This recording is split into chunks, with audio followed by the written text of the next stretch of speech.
घड़ी ने जैसे ही रात के 2 बजाए, शर्मा निवास के बाहर गहरे सन्नाटे को चीरती हुई कुत्तों के रोने की आवाज आने लगी। उनका रुदन सुन जैसे ही मिसेस शर्मा की आंखें खुली, उसके सर पर से फड़फड़ाते हुए एक चमगादड़ उड़ा और एक खिड़की पर जाकर लटक गया। हे भगवान, ये चमगादड़ कहाँ से आ गया? कहते हुए उसने अपने पास लेटे हुए मिस्टर शर्मा को जगाया तो वो मरे हुए थे और उनके पूरे शरीर से खून बह रहा था। उनकी आंखें और जीभ बाहर लटके हुए थे। ये देख काजल की चीख निकल गई। उसे समझ ही नहीं आ रहा था कि मिस्टर शर्मा की ये हालत किसने की। पूरे पलंग पर खून ही खून फैला हुआ था। वो डर के कारण सूखे पत्ते की तरह कपकपा रही थी। तभी उसकी निगाह उस चमगादड़ के ऊपर पड़ी। उस चमगादड़ की आंखों से खून टपक रहा था और काजल के देखते ही देखते वो चमगादड़ वहां से गायब हो गया। ये सब क्या है? मेरी आंखों का भ्रम या सच? खुद से ही बातें करते हुए वो अपने पति की लाश की तरफ देखने लगी। उसके पति की लाश उसे देख मुस्कुराने लगी। वो डर कर पलंग से हट गई। तभी उसे अपने पैरों पर कुछ नर्म और ठंडा सा एहसास हुआ। उसने झुककर देखा तो वहां पर एक सांप था। वो सांप किसी बेल की तरह उसके शरीर के आसपास लिपटने लगा। उस सांप की जीभ बाहर लपलपा रही थी। सांप के चारों ओर लिपटने से काजल का दम घुट रहा था। सांस लेने में दिक्कत हो रही थी। उसका शरीर धीरे धीरे सफेद हो गया। वो जमीन पर गिर गई। अगली सुबह जब उसकी आंख खुली तो वो पलंग पर थी और मिस्टर शर्मा उसके पास बैठे थे। काजल, कल रात को क्या हो गया था? तुम सारी रात बेहोश रही हो। मिस्टर शर्मा के इस सवाल से काजल को कल रात की सारी घटना याद आ गई। वो फिर से डर के कारण कांपने लगी। क्या हुआ, कुछ बताओगी? आजकल ये तुम्हारा रोज का हो गया है। जब देखो तब तुम्हारा बीपी बढ़ जाता है और हम लोगों का समय खराब हो जाता है। रवि, मेरी मानो तो तुम्हारी माँ को डॉक्टर से ज्यादा साइकाइट्रिस्ट की जरूरत है। न जाने क्या क्या इमेजिंग करती रहती है। कहते हुए शर्मा जी गुस्से में वहां से निकल गए, मगर काजल अभी भी अपने बेटे रवि की ओर देख रही थी। रवि वैसे तो 16-17 साल का एक लड़का था, लेकिन अपनी माँ की हालत देखकर उसे उनसे ही डर लग रहा था। वो भी उन्हें वहां अकेला छोड़कर चले गया। काजल को समझ में आया कि कल रात भी उसने कोई बुरा ख्वाब देखा होगा, मगर इतना बुरा ख्वाब कि उसे याद कर आज भी सिहरन आ जाती है। उसका रोम रोम इस कदर टूट रहा था कि मानो रात को जो कुछ भी उसके साथ हुआ सब कुछ सच में हुआ था। जैसे तैसे वो नहाने के लिए उठी। कपड़ों के लिए अलमीरा खोला तो सारे कपड़े कटे फटे मिले। उन कपड़ों के कतरन के बीच मरी हुई बिल्ली थी। ये देखकर वो जोर से चीखी। शर्मा जी, रवि, यहाँ आइए। देखिए, आप लोगों को लगता है ना कि सब कुछ मेरे मन का भ्रम है? तो देखिए, अपनी आंखों से देखिए, मेरे कपड़ों का क्या हाल हो गया है। काजल की चीख पुकार सुनकर रवि और मिस्टर शर्मा दोनों तुरंत वहां पर आ गए। काजल की हालत देखकर दोनों एक दूसरे का मुंह देख रहे थे। रात को जो कुछ भी हुआ वो काजल का वहम था, मगर जो अभी हुआ वो किसने किया? उस वक्त हवा में कुछ तो ऐसा था जिसके कारण उन लोगों को सांस लेने में परेशानी होने लगी। वो लोग उस कमरे से बाहर आ गए। रवि, देखा तुमने? तुम्हारी माँ का पागलपन कितना बढ़ता जा रहा है। वो ये सब करके क्या साबित करना चाहती है? क्या पापा, आपको सच में लगता है कि वो सब कुछ ये जानबूझकर कर रही है? कुछ तो गलत हुआ है उनके साथ। माँ के साथ साथ बेटा भी पगला रहा है। ऐसा करो, तुम दोनों यहाँ रहो, मैं पागल खाने चला जाता हूँ। इस घर में हम तीनों के अलावा कौन है? उसने खुद अपने कपड़े काटे होंगे। कहते हुए वो गुस्से से घर से बाहर चले गए।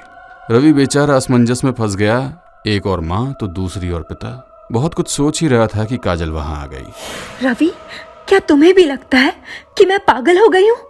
रवि के पास अपनी माँ के सवाल का कोई जवाब नहीं था। वो शून्य की ओर देखने लगा। काजल मुस्कुराते हुए बोली, तेरी कोई गलती नहीं है। मैंने ही तुझे सच से दूर रखा ताकि तू डर न जाए।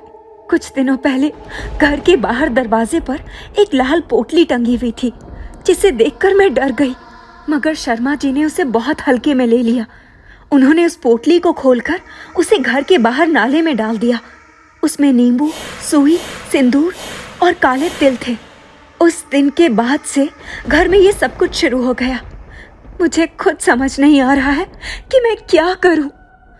अपनी माँ की तकलीफ सुन रवि की आंखों में आंसू आ गए, मगर उसके पास बोलने के लिए कुछ भी नहीं था। वो सोच में पड़ गया कि मेरे परिवार के साथ किसी की क्या दुश्मनी हो सकती है। वो बहुत देर तक अपनी माँ की गोद में सर रखकर उसे हौसला देता रहा। कुछ देर बाद वो कुछ सोचते हुए उठा और सीधे मंदिर में पहुंच गया। उसके चेहरे की चिंता की रेखाएं देख पंडित जी ने उसे प्रसाद देते हुए बोले, बेटा, माना कि तुझे कुछ समझ नहीं आ रहा है, तू बहुत परेशानी में भी है, मगर अपनी माँ की तकलीफ को तू ही दूर कर सकता है। इस तरह यदि हार मान लेगा तो वो टूट जाएगी। पंडित जी की बात सुनकर वो आश्चर्य से उनकी तरफ देखने लगा। दुनिया में जितने भी काम हुए हैं वो दृढ़ संकल्प और इच्छा शक्ति के बल पर ही हुए हैं। मारने वाले से बचाने वाला ज्यादा बड़ा होता है। साजिश कोई अपना ही कर रहा है। पंडित जी, आप तो सब कुछ जानते हैं, आप ही मार्गदर्शन करिए ना। वो तो मुझे नहीं पता, मगर इतना पता है कि यदि बजरंगबली चाहेंगे तो सब कुछ आसानी से हो जाएगा। कहते हुए उन्होंने हनुमान जी की मूर्ति से सिंदूर निकालकर रवि को तिलक किया और कुछ सिंदूर और भभूत रवि को दे दी। अब क्या करना होगा? इस भभूत को बिना किसी को बताए अपनी माँ और पिताजी के खाने में मिला देना, और हमेशा याद रखना, शारीरिक बल से अधिक अभी तुम्हें मानसिक बल की जरूरत है। बजरंगबली रक्षा करेंगे। उनकी बातें सुनकर रवि उन्हें आंखें बंद करके प्रणाम कर ही रहा था कि अचानक वो पंडित जी वहां से गायब हो गए। रवि जैसे ही मंदिर से बाहर निकला तो उसे लगा कि उसके पीछे कोई है। उसने पलटकर देखा तो एक काली परछाई ठीक उसके पीछे थी। अचानक आसमान में काले बादल उमड़ आए और मूसलाधार बारिश शुरू हो गई। मगर ये बारिश केवल रवि के ऊपर ही हो रही थी। आसमान एकदम सूखा था। रवि समझ गया कि ये सब कुछ उसे डराने के लिए ही किया जा रहा है, यानी कि उसकी माँ जो भी कह रही थी वो सब सच था। रवि मन ही मन हनुमान चालीसा का पाठ करने लगा। ये देख उसके पीछे चल रही काली आकृति का आकार बढ़ने लगा। उसकी लाल आंखें रवि को घूर रही थी। रवि आखिर छोटा बच्चा ही तो था, डरकर भागने लगा। वो परछाई ठीक उसके सामने आकर खड़ी हो गई। उससे तेज गंध आ रही थी। रवि का जी भारी हो गया और वो वहीं बेहोश हो गया। जब उसे होश आया तो वो घर में था। तुम दोनों ने ये क्या नाटक लगा रखा है? पूरे मोहल्ले में हमारी नाक कटा दोगे। माँ घर में बेहोश होती है और बेटा सड़क पर। न जाना ईश्वर ने हमारी किस्मत में क्या लिख दिया है। कहते हुए शर्मा जी बिना रवि से उसका हालचाल पूछे तुरंत वहां से निकल गए। अब कमरे में काजल और रवि दोनों अकेले थे। कहाँ गए थे बेटा तुम? मैं कितना परेशान हो गई थी। कहते हुए काजल ने रवि का हाथ पकड़ लिया। काजल का हाथ एकदम बर्फ की तरह ठंडा था। अस्त व्यस्त साड़ी और बिखरे हुए बालों के कारण वो थोड़ी अजीब लग रही थी। मगर जब रवि ने गौर से देखा तो काजल से ज्यादा उसकी आंखें अजीब थी। ठीक उस परछाई की तरह लाल काजल के हाथ का दबाव रवि के हाथों पर बढ़ता जा रहा था। रवि अपना हाथ छुड़ाने के लिए छटपटाने लगा।